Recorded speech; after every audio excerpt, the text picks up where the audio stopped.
Hey class, last video for today talking about wave interference. Basically that just means that like how do waves interact when they actually come together. So if two waves actually come across each other, what happens? And so that's what we're going to go over today. Technically waves are always bouncing off things and always running into each other.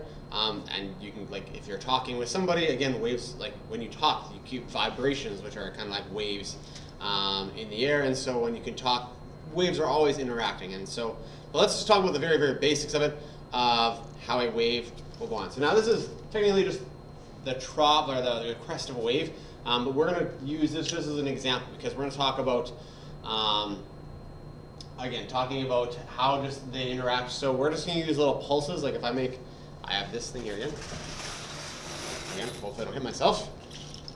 But again, if I just make a pulse, which is like an upward motion, okay, so stop it again. We're just going to imagine just that pulse, okay, that upward pulse, okay. So again, how do these interact with each other? Again, remember, a wave is actually just energy that's moving through something. So when you talk about a water wave, the water isn't technically actually moving. There's the energy that's being transferred through the water. Same thing when I talk. The energy that I use transfers and goes through the actual air, okay?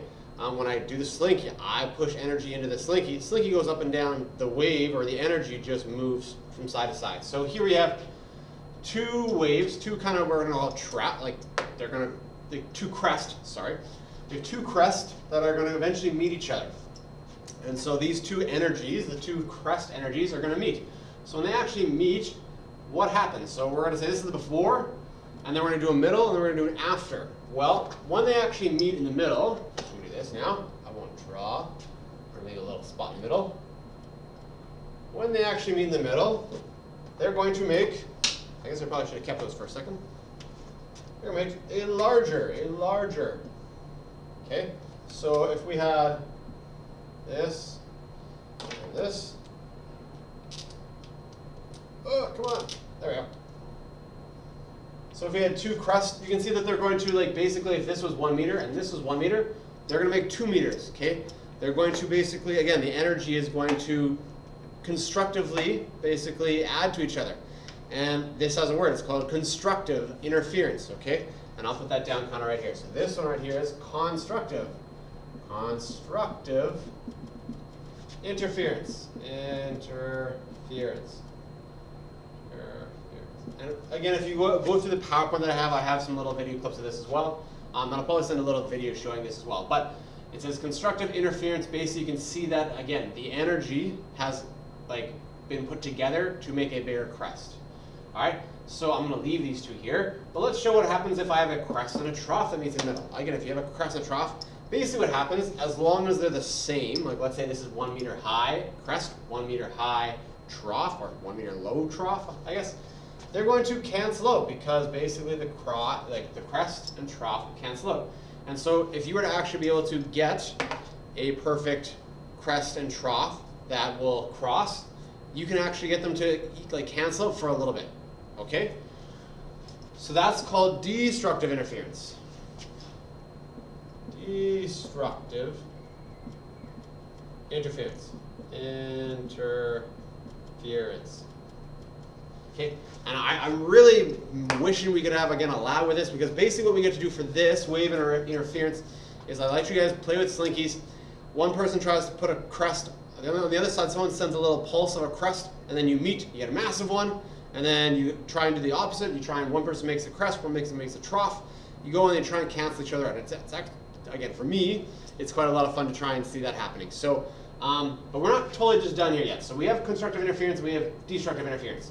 So let's kind of go through this. So this is how it starts. Now they meet in the middle, and that's what we get. So now, though, let's go through what happens after. What happens after they meet? So you have the green. They meet in the middle. Does it just stay that big forever? Well, no. The energy that was going from here that way is going to want to keep going that way. And the energy that was on this side going this way is, again, going to want to keep going this way. So let's kind of do the after effects of this. Okay? The red that was here is going to keep moving this way, and it's going to go back to its 1 meter. And the blue that was over here moving this way is going to go this way. Okay, now that the green's gone, they interacted in the middle for a little bit. They had that construct of interference, but they're gonna separate and just kind of, again, keep going on their own way. Okay, the blue went that way, it wants to keep going that way. It went back to its regular amplitude, and the red went back to its same amplitude.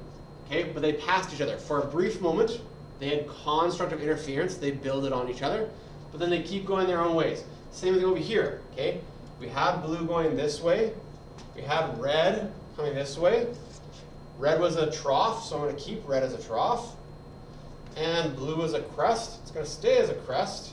And they're going to, again, keep going on their own ways. For, again, a brief moment, they had destructive interference. They basically canceled each other out.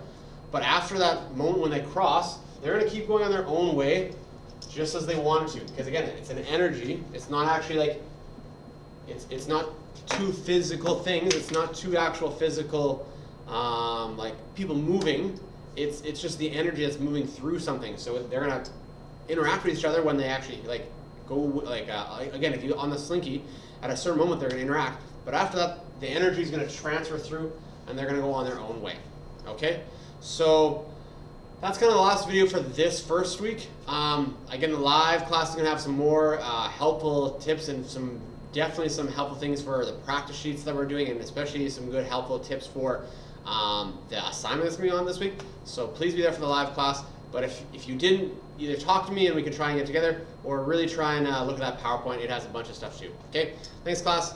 Have a great day. Hopefully I can see most of you tomorrow.